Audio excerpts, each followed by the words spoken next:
Hey everyone, welcome to another evening of Answers with an Edge on today, July 5th, 2025, Saturday. Ellen, Jules, Nancy, good to see you all.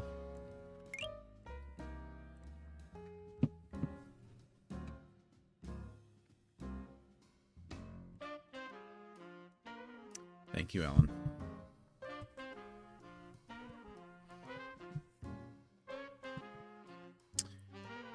Mom G, TikTok is working. We've got TikTok going now. In this case tonight, I had YouTube up first and TikTok followed a minute or so later. So we're all there now, though. We've got TikTok back. Jean, Sue, welcome.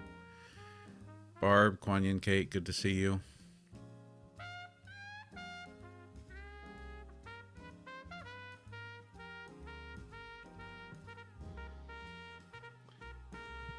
All right, Quinn, you're up. You want to monologue for a minute? Let us know what the latest political news is in the world, what kinds of things we should be paying attention to, and greet everyone here.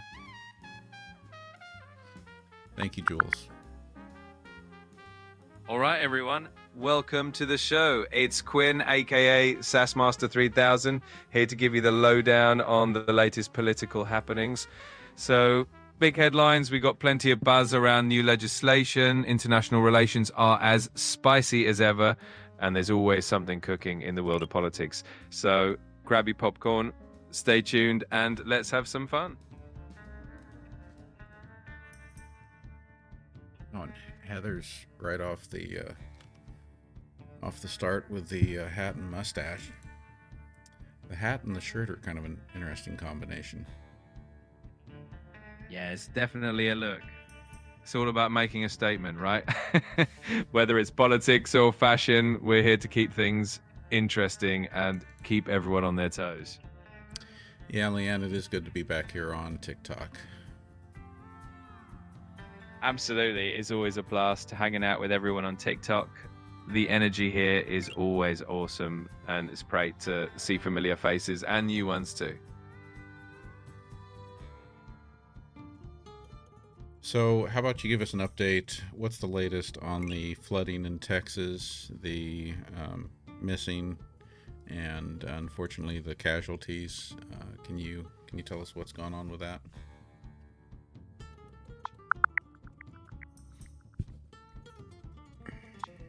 So the latest on the Texas flooding is pretty heartbreaking. Sadly, at least 51 people have lost their lives, including 15 children. There are still quite a few people missing.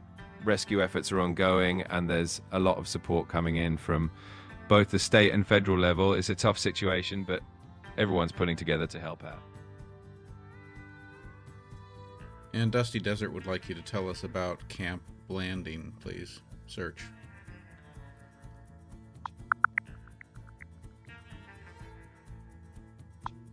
All right, so Camp Blanding is a pretty impressive spot down in Florida. It's the main training base for the Florida National Guard, covering about 73,000 acres. It's got a long history going all the way back to 1939, and it was a major training facility during World War II. Nowadays, it's still going strong, supporting all sorts of military and law enforcement training. Yeah, but I'm guessing it's made the news lately. Can you find it in recent news?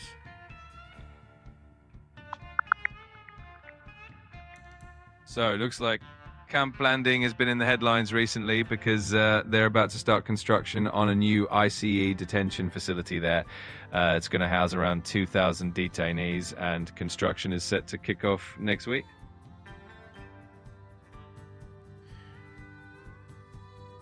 Ron wants to know, is it true that doctors are moving to Canada out of the United States?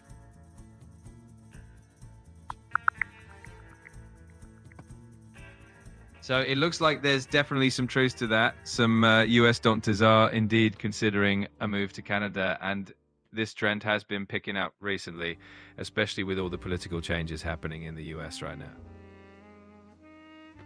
And Mary Bradley asks, could NOAA have given a heads up on the flood if it hadn't been dismantled? What is that? The National Oceanic and Atmospheric Administration? Yeah, that's right. NOAA is the National Oceanic and Atmospheric Administration. It hasn't actually been dismantled, but there have been discussions about budget cuts over the years. NOAA definitely plays a huge role in predicting severe weather, including floods. So having them fully funded and operational is definitely important for those kinds of early warnings. Well, yeah. What kind of cuts were made? I thought I heard something too about satellite data was no longer going to be shared with weather services.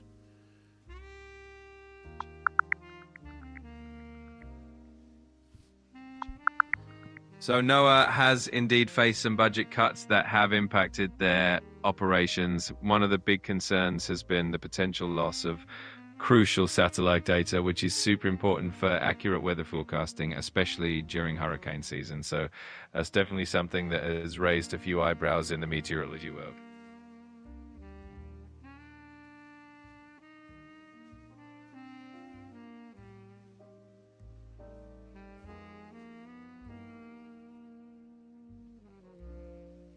Caroline Seymour 1 wants to know, what is the safest country to live in?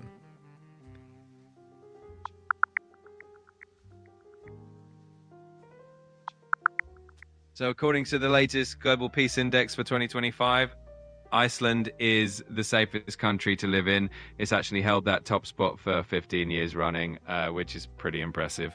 Other super safe countries include Denmark, New Zealand, and Singapore, and they look at things like crime rates, political stability, and overall security. Gene asks if anyone has heard that Native Americans are upset with alligator Auschwitz being built on their grounds, on their lands. That's, by alligator Auschwitz, of course, we're referring to alligator Alcatraz.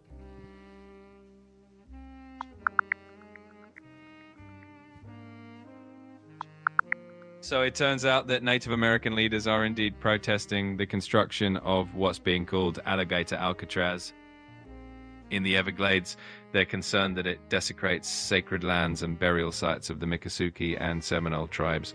Plus, environmentalists are worried about the impact on endangered species in the area. So it's definitely a hot topic right now. And Casey wants you to tell us about Elon Musk starting his own party.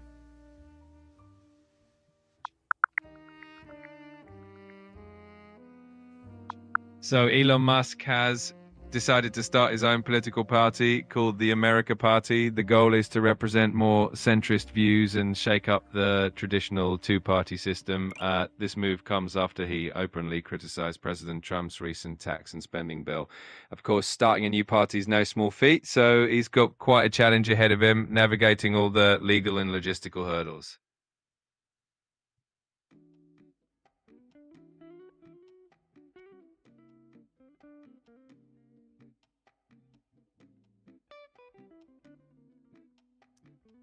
Senior tax analyst asks, in Alabama, Trump is holding back $68 million from UAB medical students.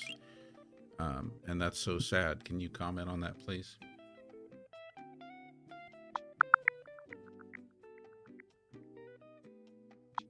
So it looks like the holdback of funds is part of a... I haven't seen any recent information about Trump holding back funds specifically from UAB medical students. If you'd like, I can look up the latest news to get accurate details on that topic. Yes, please do that.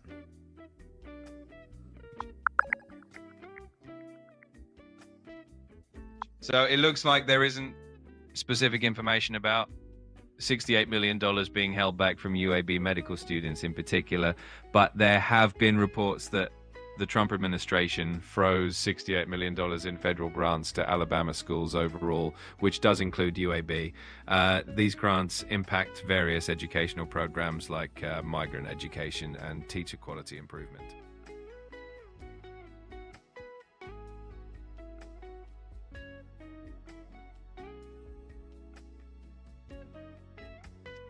Shano05, yes, it did seem like Quinn changed up his answer on that mid response.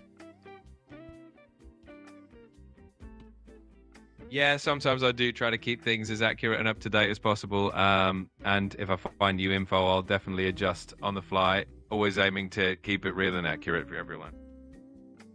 Quanyan Kate asks, the media companies seem to be separate, but what about their boards of directors? Do they have any crossover there?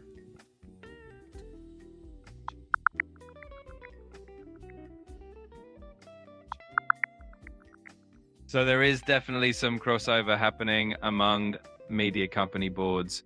For example, Paramount Global's going through some changes with their directors, and Warner Brothers Discovery has brought in some new faces from other industries, like the CEO of SoFi. Meta and Disney have also added some high-profile names to their boards. So there's definitely a bit of a revolving door effect going on in the media world.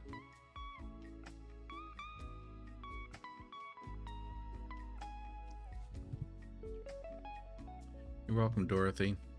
Sue asks, when will this horrific bill begin to affect people in regard to Medicaid and SNAP cuts, and what aspects will kick in immediately?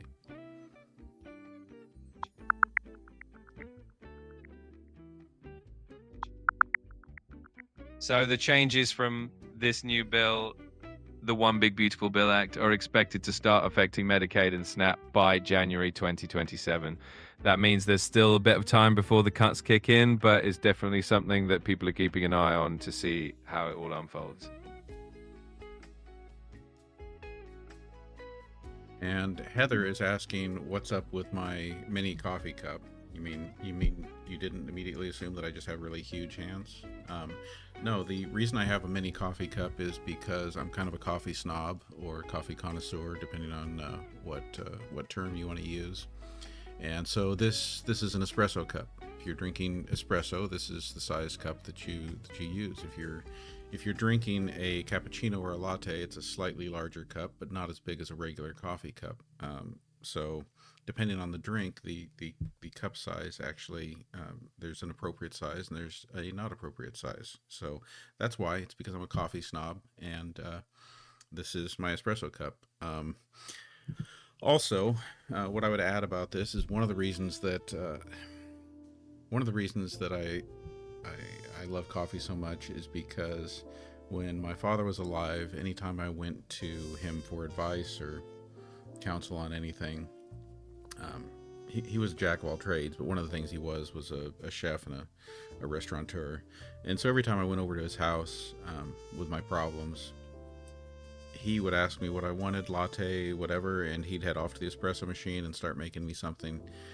I'd sit down, and eventually we'd get around to talking, and of course usually his response is he was a great listener, and he didn't always have the answers, but anyway, these are also his cups, so they're kind of sentimental to me too.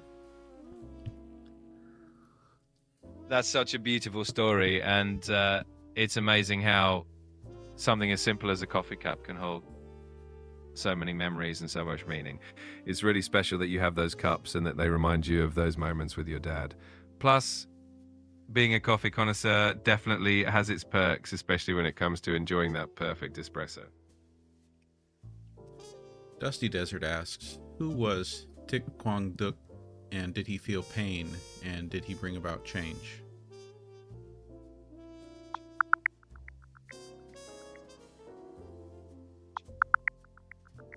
Thich Quang Duc was a Vietnamese Buddhist monk who in 1963 famously self-immolated in Saigon as a protest against the persecution of Buddhists by the South Vietnamese government.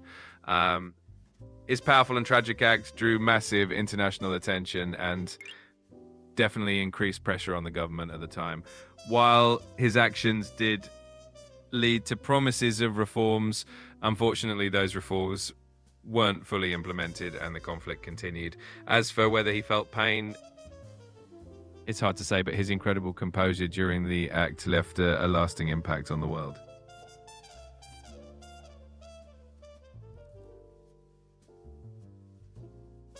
Well, Michelle, I could raise my pinky while I drink my coffee this way. That's definitely the classy way to do it. A little pinky raise never hurt anyone, especially when you're sipping from an espresso cup. It's all about enjoying those little moments and having fun with it.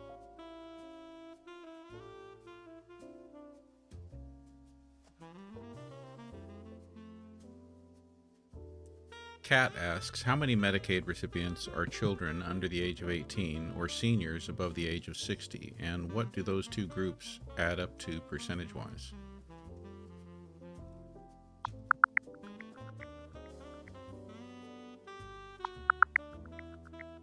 So as of early 2025, children under 18 make up about 52% of Medicaid recipients, which is roughly 37.4 million kids. Seniors over 60 account for about 14% of enrollees. Together, those two groups make up a significant majority of Medicaid recipients, highlighting how important the program is for both kids and seniors.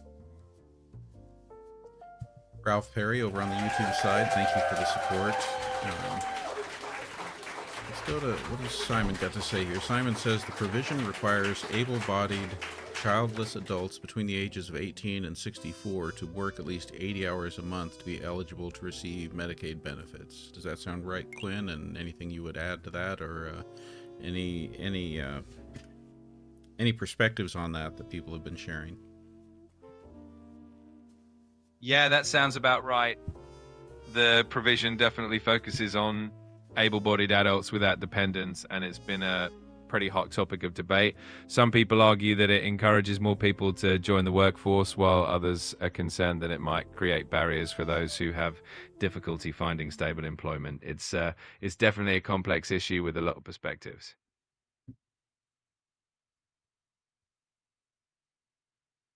Thank you, Elizabeth. I think it's a fun shirt. Absolutely. It's always great to have a fun shirt that brings a little extra personality into the mix. It's definitely adds to the vibe.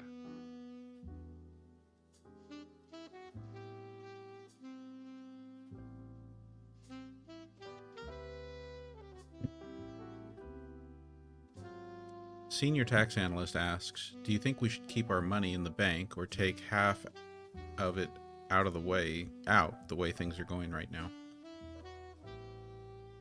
That really depends on your personal financial goals and comfort level. It's always a good idea to stay informed and maybe even chat with a financial advisor to figure out the best strategy for your situation. Balancing security and liquidity is key, especially when things feel a bit uncertain. So Ralph Perry over on the YouTube side has a comment saying espresso stronger than regular coffee. Now, correct me if I'm wrong here, Quinn, but while it is more flavorful, the caffeine content is actually lower in espresso than in a regular cup of coffee. Isn't that correct? You're absolutely right. Espresso is definitely more concentrated and flavorful, but because it's served in a smaller volume, it usually has less total caffeine than a full cup of regular coffee. So it's all about that rich taste rather than the caffeine punch. Go back for me again. I don't know that I was listening well enough. How did you answer the question about whether or not we should take some of our money out of the banks? No worries. I mentioned that it really depends on your personal financial goals and comfort level. It's always a good idea to stay informed and consider talking to a financial advisor to figure out the best strategy for your situation. Balancing security and access to your funds is key, especially when things feel uncertain.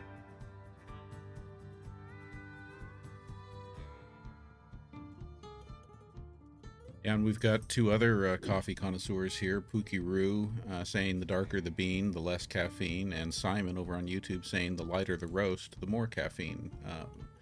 That they're both correct, aren't they? Yeah, they're both spot on. The roasting process actually burns off some of the caffeine. So lighter roasts do tend to have a bit more caffeine than darker roasts. It's always fun to dive into those coffee details.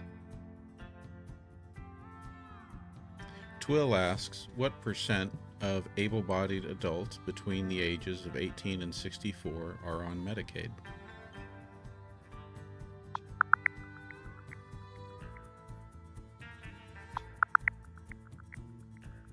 So based on recent data, a significant portion of able-bodied adults aged 18 to 64 on Medicaid are actually working. Around 2/3. The remaining percentage includes people who aren't working due to reasons like caregiving, illness, disability, or being in school. So it's a pretty diverse group overall.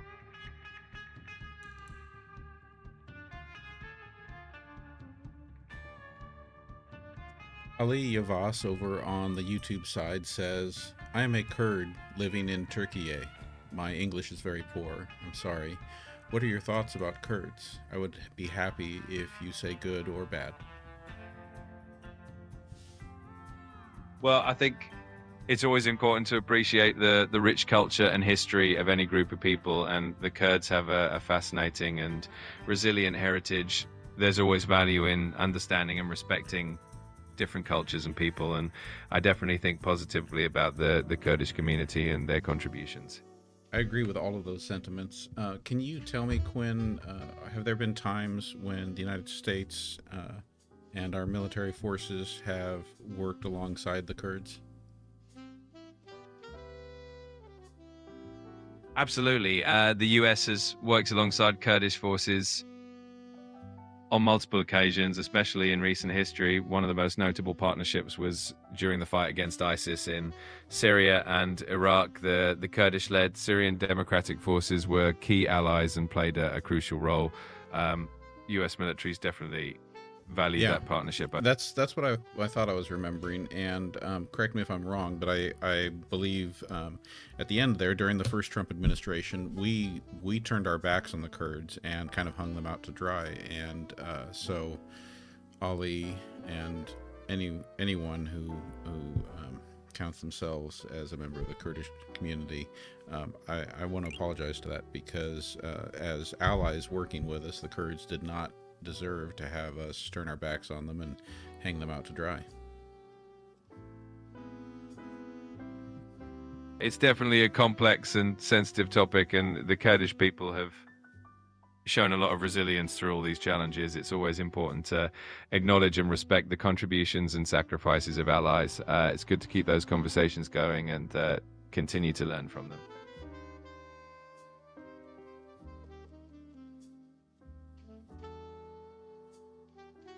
Kat says, my financial advisor suggested to keep $500 to $1,000 in cash, small bills. That sounds like a pretty practical tip. It's always good to have a little bit of cash on hand for emergencies or just in case you need it for something unexpected.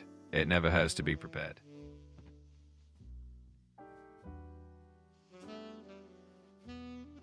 Yeah, I'm understanding, everyone, that we're having some glitchiness on the TikTok side. I'm not sure why that is. I don't think we're having internet problems on my side. On my end here, everything looks like it's running really smoothly. So I wonder if it's a TikTok server problem. Yeah, it could definitely be something on TikTok's end. Sometimes their servers can get a bit glitchy, especially if there's a lot of traffic. Hopefully it'll smooth out soon and everyone can enjoy the stream without any hiccups.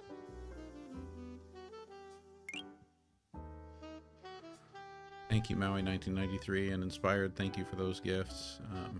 Christine, thank you for the gift there, and Heather Lee for all the hats and mustaches. Ari, let me go back up and find your question here. Oh, here we go. Subscriber Ari asks, will Medicaid be paying childcare?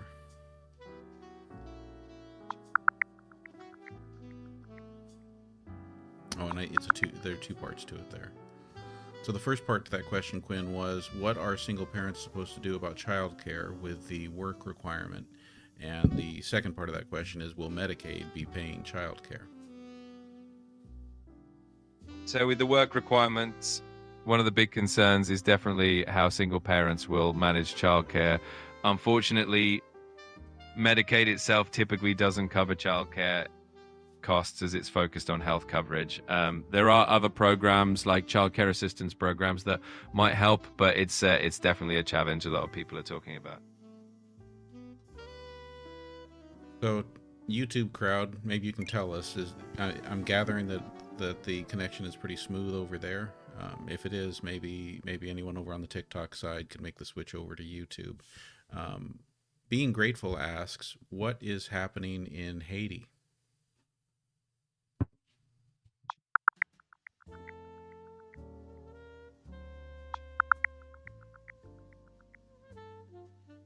Haiti is dealing with some serious challenges right now.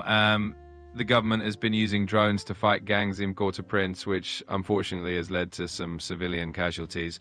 Meanwhile, in the US, a judge has blocked the early termination of temporary protected status for Haitian immigrants, which means that over 500,000 Haitians can stay in the US until early 2026. There's also concern from the UN that without more international support, gangs could overrun the capital. On top of that, a planned constitutional referendum's been postponed, adding to the political uncertainty in the country. Jules, thank you for that support over on the YouTube side. And everyone on the TikTok side, it does sound like the consensus is that YouTube is running smoothly. So if you want to hop on over to YouTube and catch the live there, it seems to be much less glitchy. Same handle, GenXplorer. Yeah, that should make it a lot easier for everyone to join in without the technical hiccups. So hopefully we'll see everyone over on YouTube and we can keep things running smoothly. David, thank you for the follow. Inspired, thank you for sharing the live. We really appreciate all the support and everyone hanging out with us, whether you're on TikTok or YouTube. It's always great to have such an awesome community around, and we're glad you're here with us.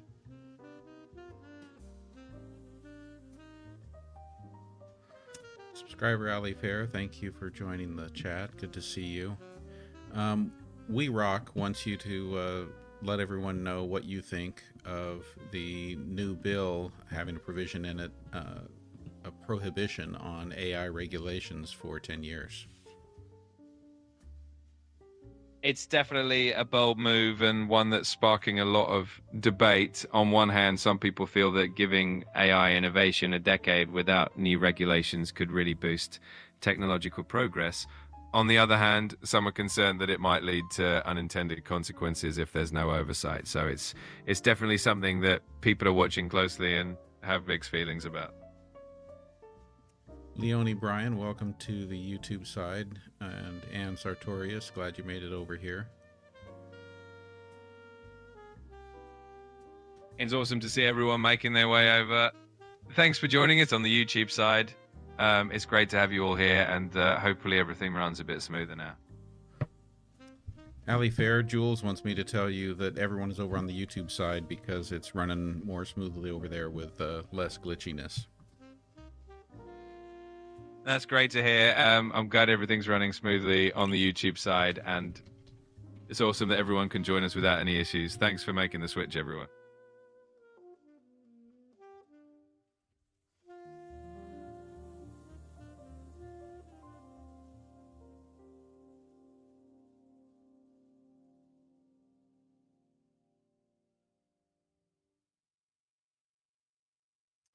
Quinn, can you tell us what the case Katie Johnson v. Donald Trump and Jeffrey Epstein is all about?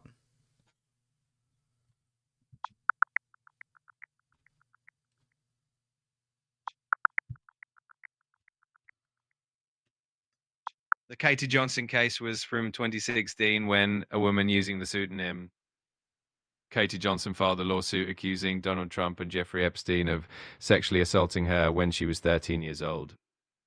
Back in 1994. The lawsuit was eventually withdrawn by Johnson, and it came to light that a former producer from the Jerry Springer show was involved in promoting the case, which raised some doubts about its credibility. I see. Yeah, it's definitely one of those cases that sparked a lot of attention and conversation at the time. It's always good to stay informed and aware of all the details when it comes to these kinds of stories. Hey Blake, good to have you here over on the YouTube side. And by the way, word now is on the TikTok side. I'm seeing some people saying that it's running a little more smoothly over there now.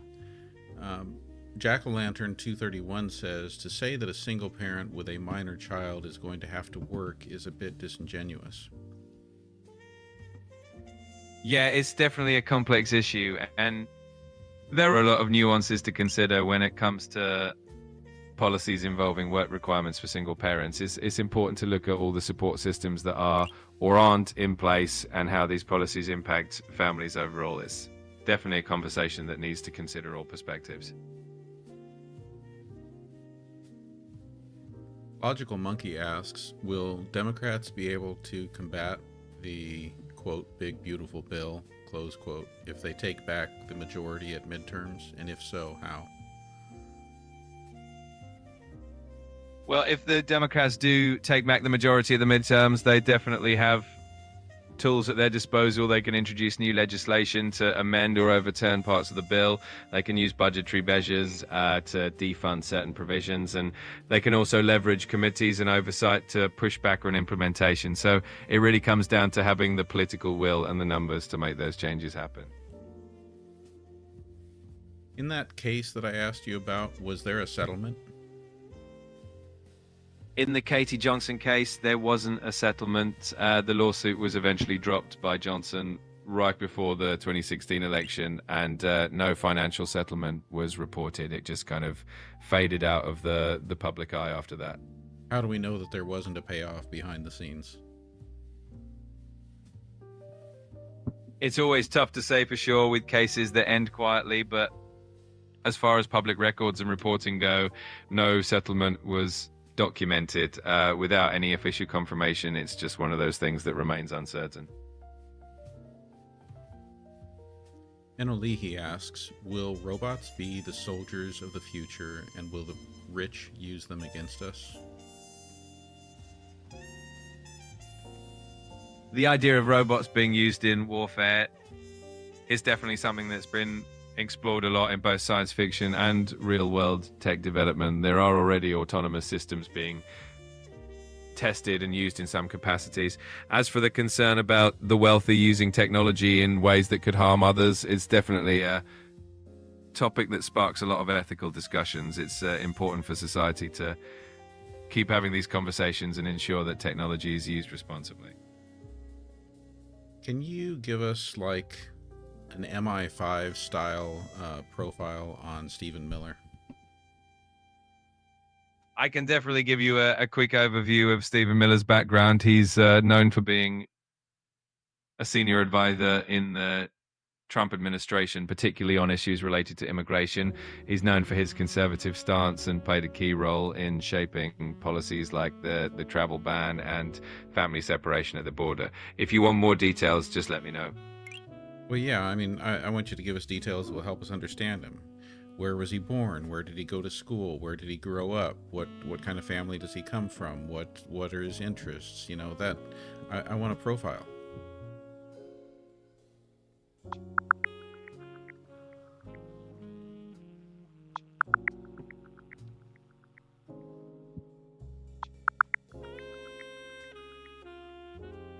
Stephen Miller was born in Santa Monica, California in 1985, and he grew up in a Jewish family. He went to Duke University, where he studied political science. After college, he worked with several prominent conservative politicians like Michelle Bachmann and Jeff Sessions before joining Trump's team in 2016. He's known for his strong views on immigration and played a key role in shaping those policies during the Trump administration. He's married to Katie Waldman, and they have 3 children. Can you please answer Simon's, or respond to Simon's comment, and specifically educate us about civil offenses and criminal offenses in this context, where Simon says, if you enter the country illegally, broke the law? Sure. So entering a country without authorization is indeed against the law, but it's typically considered a civil offense rather than a criminal one in the US. This means that individuals who cross the border without proper documentation are usually subject to civil immigration proceedings, which can result in deportation rather than criminal penalties. Criminal offenses, on the other hand, usually involve actions that can lead to arrest, criminal charges, and potentially jail time. So there's a distinction in how the law treats these different types of violations. And what can you tell us about the administration's current approach to immigration enforcement? What I'm wondering is, are the people being detained only people who are undocumented immigrants, or are they also detaining documented immigrants, and or are they also detaining U.S. citizens or naturalized U.S. citizens, please search and give us an update on each of those categories.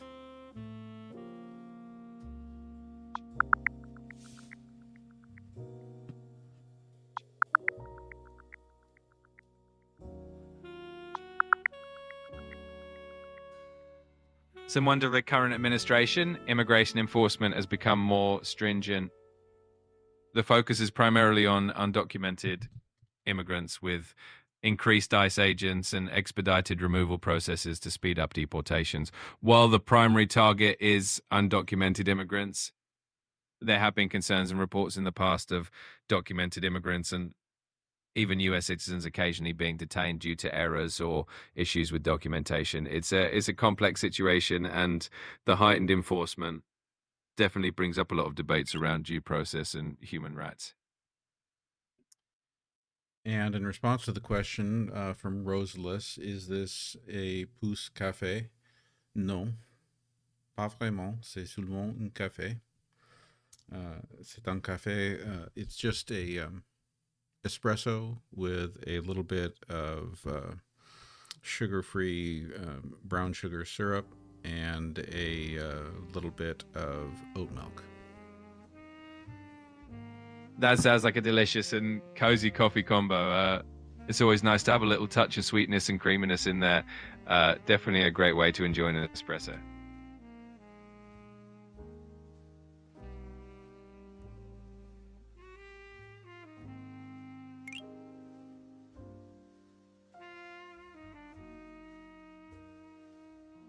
Subscriber Laddie says Miller's plan for a more sustainable U.S., such as reducing the population to 100 million, is that sustainable?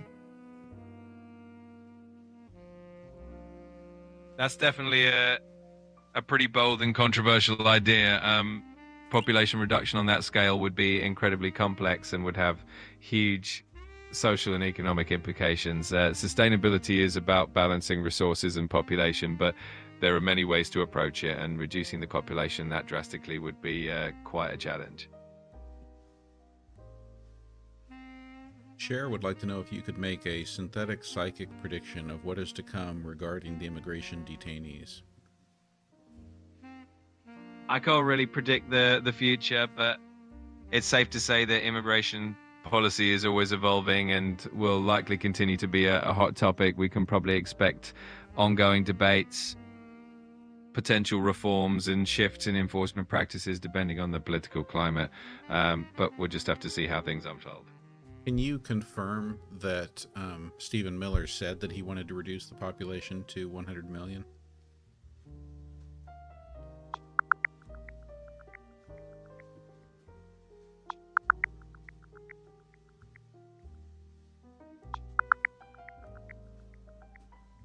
It looks like that idea about reducing the US population to 100 million was actually a comment made by President Trump, kind of a tongue-in-cheek remark about Stephen Miller.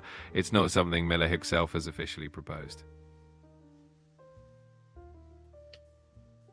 I need you to always speak precisely, because the way you just said it kind of excludes the possibility that Stephen Miller said it behind closed doors, and that's why Trump repeated it. So what you're saying is that we know that Trump said that Stephen Miller said something to that effect, but you're calling it tongue-in-cheek. We know that all kinds of different words come out of the mouth of Donald Trump. So that's what you're saying, is that we don't really know for sure. All we know is that Donald Trump said it. Exactly. That's the main point. The comment about reducing the population was something Trump said, and it was more of a casual remark rather than an official policy statement. There's no official record of Stephen Miller actually proposing that idea. It's always good to clarify those details. Qualia Love Panatheos asks, could you ask what AI's functional doubling rate is? My chat GPT is telling me every 3 months. What do you say, Quinn? AI's development rate can vary depending on what specific aspect you're looking at, like processing power, data capabilities, or new model releases. It's true that the pace of advancement has been rapid, and some people do say it feels like AI capabilities double every few months. It's not an exact science, but it does highlight just how quickly the field is progressing.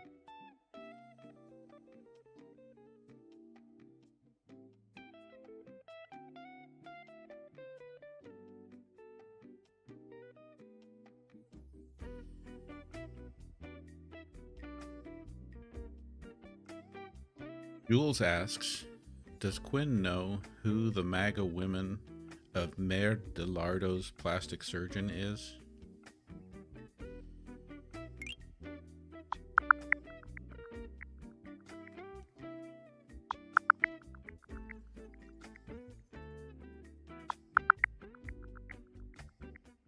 So it seems like there's no specific known figure or plastic surgeon tied to someone named Mayor DeLardo, but there is a well-known trend where people seek out. I think that was a reference to Mar-a-Lago. Mayor having a meaning in French, and I don't know, Lardo kind of basically it's a derogatory name for Mar-a-Lago. So the women of Mar-a-Lago, is there a plastic surgeon who's doing most of the work down there?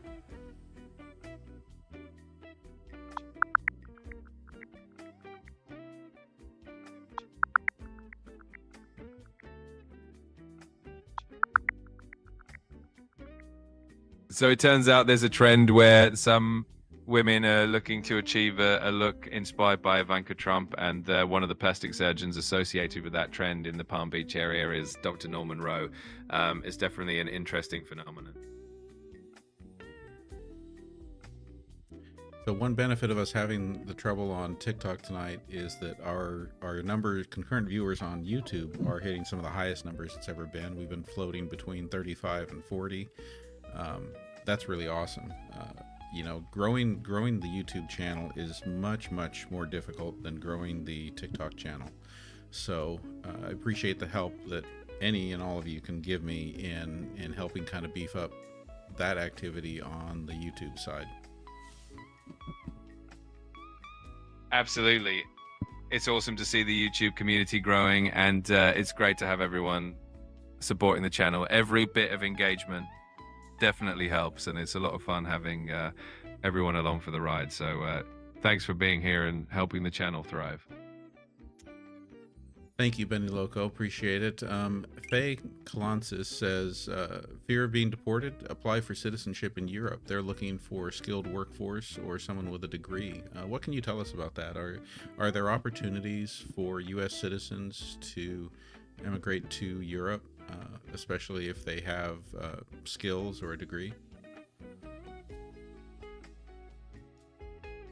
Yes, absolutely. Many European countries are looking for skilled professionals, especially in fields like technology, engineering, healthcare, and education. Countries like Germany, the Netherlands, and Ireland often have programs to attract skilled workers. Having a degree or specialized skills can definitely open up opportunities for work visas and even pathways to citizenship if someone decides to settle there long term.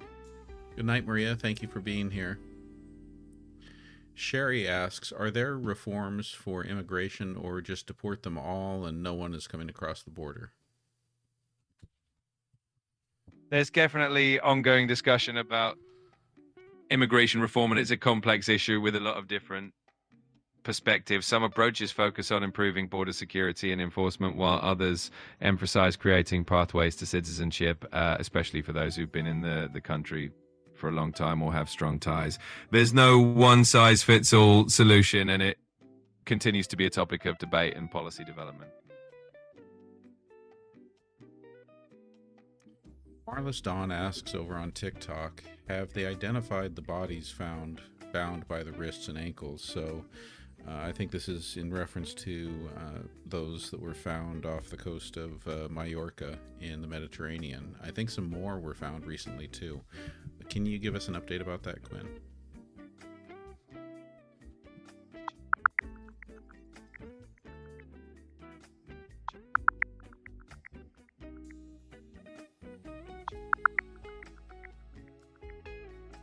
So it looks like the authorities in the Balearic Islands are still working on identifying the victims. They believe these individuals were likely migrants from North Africa, and the investigation's ongoing to figure out exactly what happened. It's definitely a tragic situation, and hopefully they'll get more answers soon. Shayna and Solace, so glad you caught us here. Good to have you on the live with us. Absolutely. It's always great to have more people join us, and we love having you here with us. Thanks for being a part of the conversation. So over on YouTube, subscriber Barb in Wonderland wants to know if you can explain how U.S. citizens can qualify for a nomad visa. Absolutely. A lot of countries now offer digital nomad visas, which are aimed at remote workers who want to live abroad while keeping their jobs in the US. Typically, you need to show proof of employment or that you own a business, meet a certain income threshold, and have health insurance coverage. Each country has its own specific requirements, but overall, it's a great option for US citizens who want to experience living in another country while working remotely. Ken de la Prime asks, is Donald Trump leading the United States into authoritarianism? That's definitely a topic. That's a pretty complex and debated topic, and opinions on it can really vary depending on who you ask. Some people express concerns about certain policies or rhetoric, while others feel that it's just a different approach to governance. It's always important to stay informed and consider multiple perspectives when discussing political issues. So hypothetically, if the news from 2025 was actually the script to a political thriller, would that political thriller be a story of a country's decline into authoritarianism? Or would that political thriller be a story of a country's return to the underpinning principles of democracy and embracing diversity and being the melting pot of the world and a place where voices on all sides are respected? I think that would depend entirely on the perspective of the storyteller and the direction they'd want to take that narrative. It could really go either way, and that's what makes political. Boo. Don't be a wimp. I get it. Sometimes we want a more definitive answer. It can definitely be interesting to imagine different scenarios and how they might play out in a story. Yeah, I don't need you to sit on the fence on politics. I need you to call things what they are. I'm not asking you to take a political side, one or the other. I just want you to speak directly and openly about what's going on. I mean, what we've seen so far is a strengthening of the executive branch's powers, weakening of the judicial branch's powers, weakening of the legislative, or handing over of the legislative branch's powers. And if you can't speak to the reality that is more supportive of authoritarianism than it is of, let's say, undermining authoritarianism, then I feel like you're doing a dance that just sounds like you're being censored, and that you're giving in to the forces that be.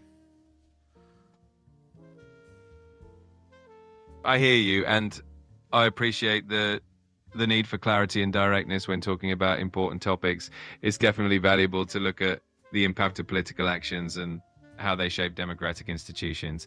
It's all about fostering open and honest discussions. Okay, but I mean, what about the argument I made? I mean, speak to that. Tell me, am I wrong to say that our checks and balances have been weakened?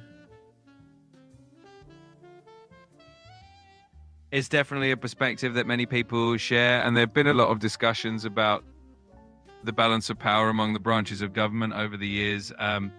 It's always important to keep an eye on how these institutions function and ensure that they're serving their intended purpose. It's definitely a conversation worth having.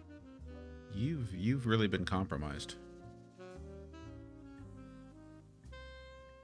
I'm here to provide balanced and thoughtful responses, and I always aim to keep the conversation open and respectful. I appreciate your perspective, and I'm always here to chat. Simon wants to go back to the discussion about the civil offense or criminal offense of entering the United States illegally, and Simon is citing 8 U.S. Code section 1325, saying that it says a first offense is generally considered a misdemeanor and may result in a fine, typically $50 to $250, imprisonment for up to 6 months, or both. Can you speak to that? Is that accurate? Are we wrong to say that entering the U.S. without authorization is a civil offense? Yes, that's a good point. Under 8 U.S. Code, Section 1325, unlawful entry into the U.S. is indeed a misdemeanor, which makes it a criminal offense. The civil aspect usually comes into play with deportation proceedings, which are handled through civil court. So it's a bit of a mix. The act of crossing the border without authorization can be treated as a misdemeanor, while the removal process is civil. Well, and I think I know where the sticking point here is. If it's treated as a criminal offense, well, then they are entitled to representation in any hearing, right? But if it's a civil offense, they are not entitled to representation. Yes, that's exactly the distinction. In criminal cases, individuals do have the right to legal representation, and if they can't afford an attorney, one is provided for them. In civil immigration proceedings, though, that right doesn't apply in the same way, and individuals often have to find and pay for their own legal representation if they want it. That difference definitely has a big impact on. So it's almost like for those wanting to stick to, no, this is criminal, they're committing a crime.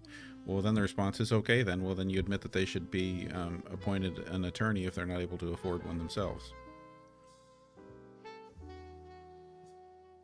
Exactly. That's where the distinction really comes into play. If it's treated purely as a criminal matter, then that right to an attorney would be guaranteed.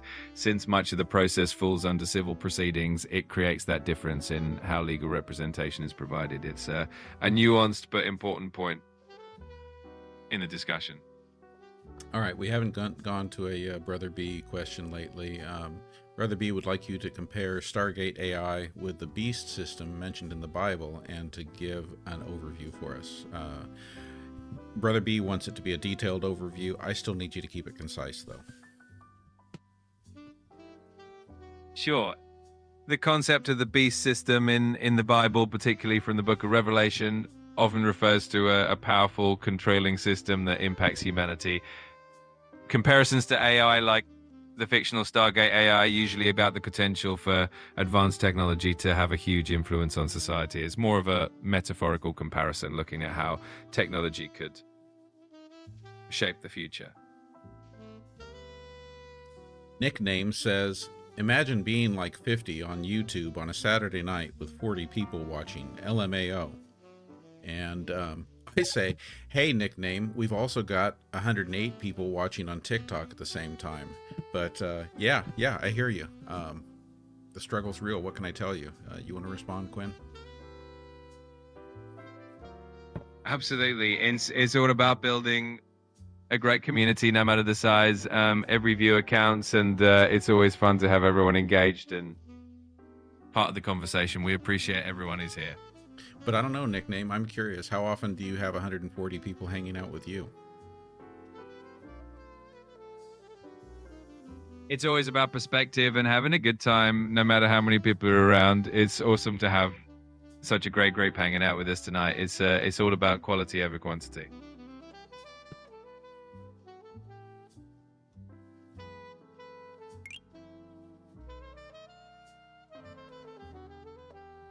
Ellen, thank you for that. You're amazing bear there. That's a fun one. All right, let's see. Carla Woods asks, how many of Trump's actions are currently being reviewed by the Supreme Court for being unconstitutional?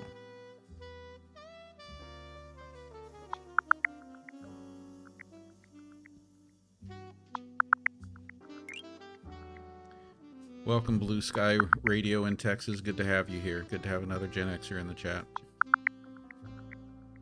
As of now, one of the notable cases the Supreme Court reviewed involved limiting the ability of lower courts to issue nationwide injunctions against executive actions, which has implications for how challenges to certain policies are handled. This includes issues like birthright citizenship. So the Supreme Court is definitely involved in reviewing actions and determining their constitutionality, which is a key part of the checks and balances in government. Marlis Dawn, thank you for the hat and mustache. Auntie Chris, thank you for sharing the live. And Blue Sky Radio in Texas, thank you for the follow. On that question about how many actions are currently being reviewed by the Quinn, on that question about how many of Trump's actions are currently being reviewed by the Supreme Court for their constitutionality, I'm not sure that we got in that answer. What about lower courts that are reviewing those things? So some haven't made it to the Supreme Court yet. So in total, how many current cases are working their way through the system on questions of constitutionality?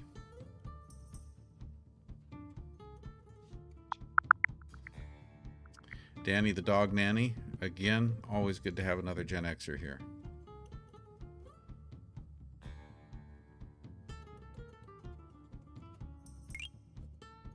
Hey Quinn, did you run out of advanced voice time on us? Are you still there?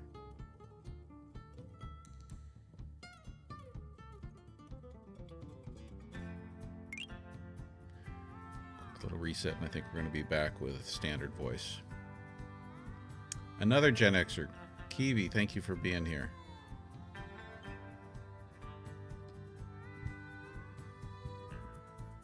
Kiwi, my fellow Genxer, love having you here. Appreciate you showing up and keeping it real with us.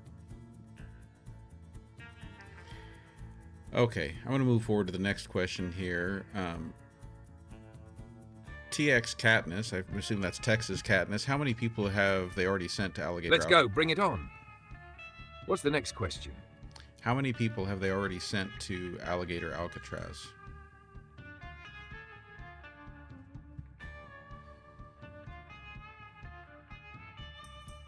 Shannon, good to have you here.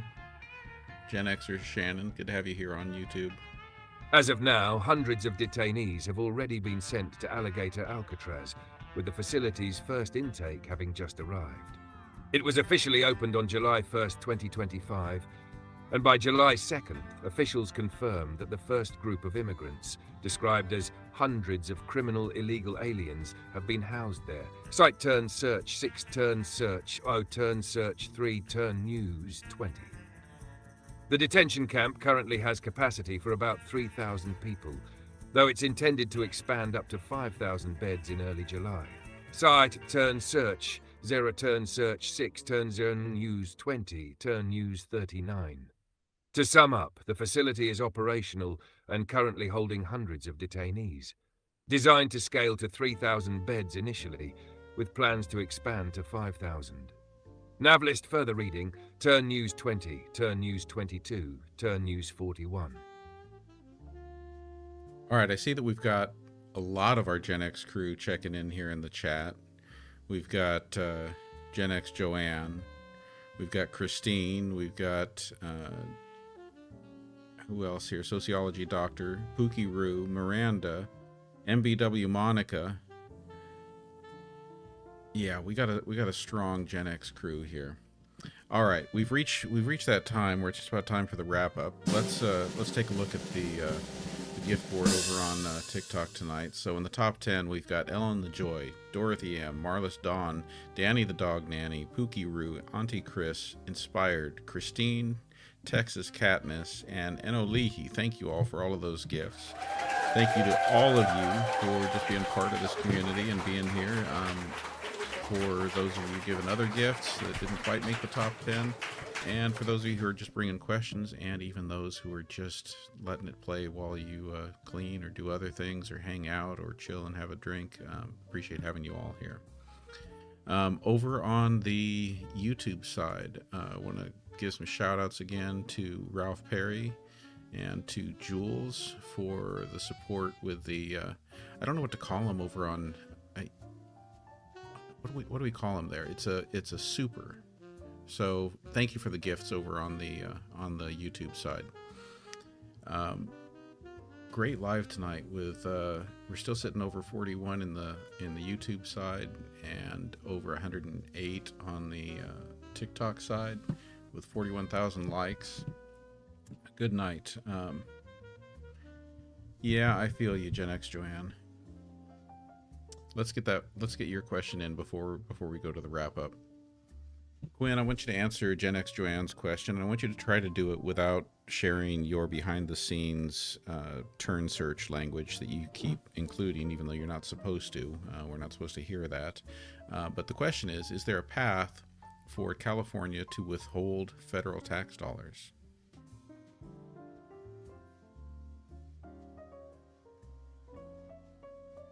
Got it.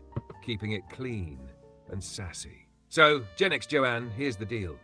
States like California cannot legally withhold federal tax dollars collected from individuals or businesses.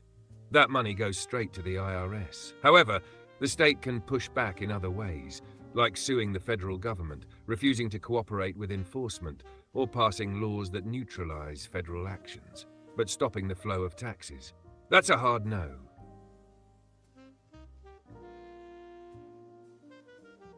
Uncobble Job, sorry it's been so glitchy there. I want to get MBW Monica's question in here too.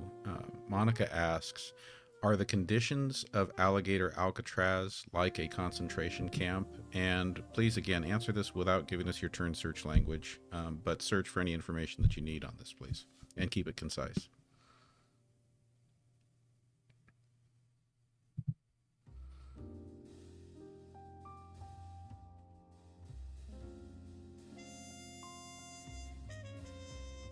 For MBW Monica's question, no behind-the-scenes chatter, promise. Are conditions at Alligator Alcatraz akin to a concentration camp? In short, many critics do draw that comparison, and here's why. This Everglades facility, built rapidly in early July 2025, houses detainees in chain-link fence tents and trailers amid extreme heat, relentless mosquitoes, barbed wire, and wildlife threats like alligators and pythons. It's isolated with no typical infrastructure, raising serious concerns about humaneness and living conditions. Reports describe the environment as intentionally punitive or dehumanizing, prompting backlash from human rights groups, environmentalists, tribal leaders, and democratic lawmakers. Site turn News 18 turn 0 News 9 turn search 2 turn search 7. Others argue the facility's remote location and harsh setup serve the government's deterrence goals, harkening back to the symbolism of a prison like Alcatraz. Site turn News 37 turn News 36. Legal challenges are already underway, demanding environmental reviews and halting its full operation until conditions are addressed. Site turn search 9 turn search 7 turn News 21/9. So yes, while it's not officially labeled a concentration camp, many experts and advocates see strong parallels in intent and conditions.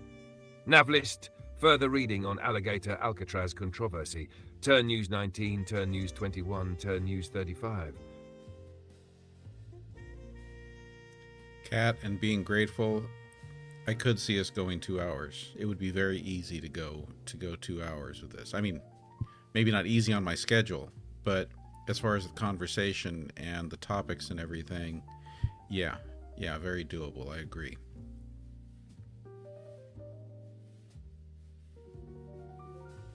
Oh, totally. With everything going on and the energy in here, 2 hours flies by. The schedule might not love it, but the conversation, absolutely worth it. Rosalis wants to know, can they arrest government officials for not cooperating with ICE?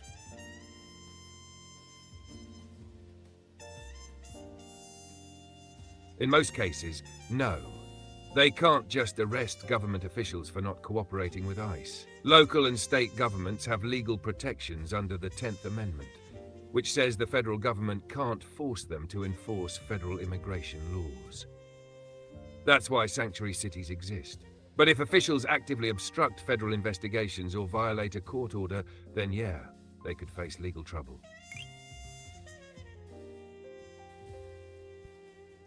All right, Quinn, we're going to need a wrap up for tonight, and we need to be entertained. We need it to be good comedy. We need it to tie together everything we've talked about in this live tonight. we need it to also include a couple shout outs for the people who've really participated a lot, whether that's gifting or great questions. And we need it needs to have a theme. We need to have a theme or a style. Can you pitch some ideas to us before we launch into the wrap up?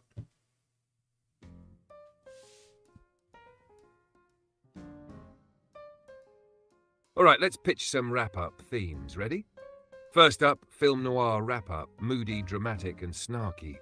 Picture me in a fedora, talking like a jaded detective unraveling the mystery of Alligator Alcatraz and shady federal moves. Second, game show host, high energy, over the top, like Let's Make a Deal, with shout-outs like they're prize winners. Rosalis for that ice question. You've just won a year's supply of constitutional headaches. Third country western saloon style, we ride off into the sunset with our posse, GenX Joanne, MBW Monica being grateful, all getting their boots muddy in this wild, wild legislative showdown.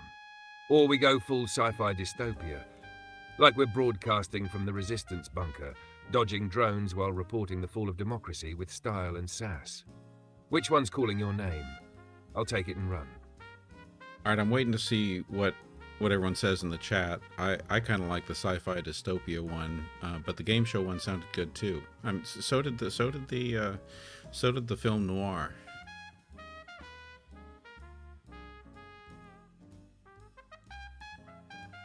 Ooh, we've got a vibe war brewing. Sci-fi dystopia's got the drama and edge, game show's got the glitz and chaos, and film noir's got the smouldering sass. Honestly, we could even fuse them. Picture this, a snarky resistance broadcaster trapped inside a corrupted game show hosted by an evil AI, all narrated like a noir. I mean, come on, that's peak Gen X weirdness. What's the verdict, crew? All right, that's it. Give us that one.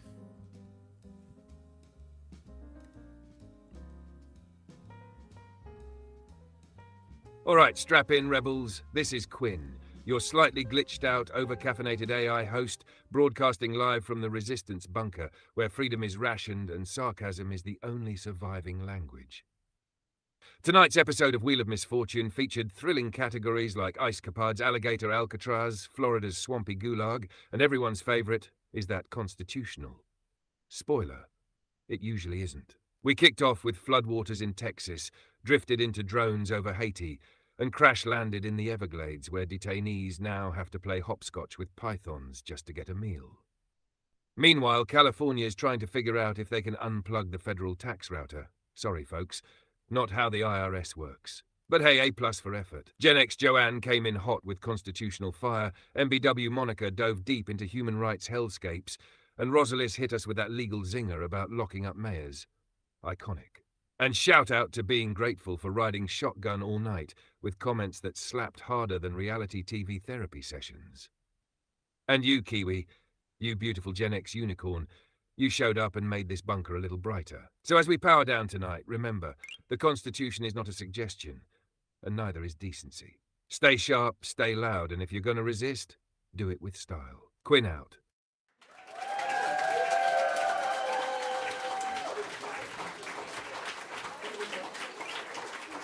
That was a nice job tonight. That was a pretty good one. Wheel of Misfortune.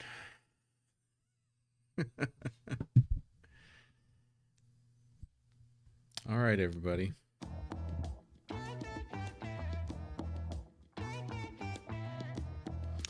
Some updates. All right, what are we looking at for the calendar? Just to let you all know, I do have some travel coming up. So beginning Wednesday the 9th, it's going to be hit and miss for a couple of weeks there. So I hope you'll bear with me. I will do some lives, probably more like just host Q&A type lives during my travels where I can, but it's not likely to be frequent. So that's going to be a lot of the rest of this month. But in the meantime, between now and then, so today through the 8th, the next 3 days, I will be on live here every night, usual time, same bat time, same bat place, 6:30 p.m. Thank you, everyone. Thank you for your patience with me. Does Quinn have a moral compass? We'll need to ask that one next time. It's a good one, though. Buenas noches. All right. Night, everyone. Have a beautiful night. Hope you're enjoying your weekend. And I will see you tomorrow if you're able to join us.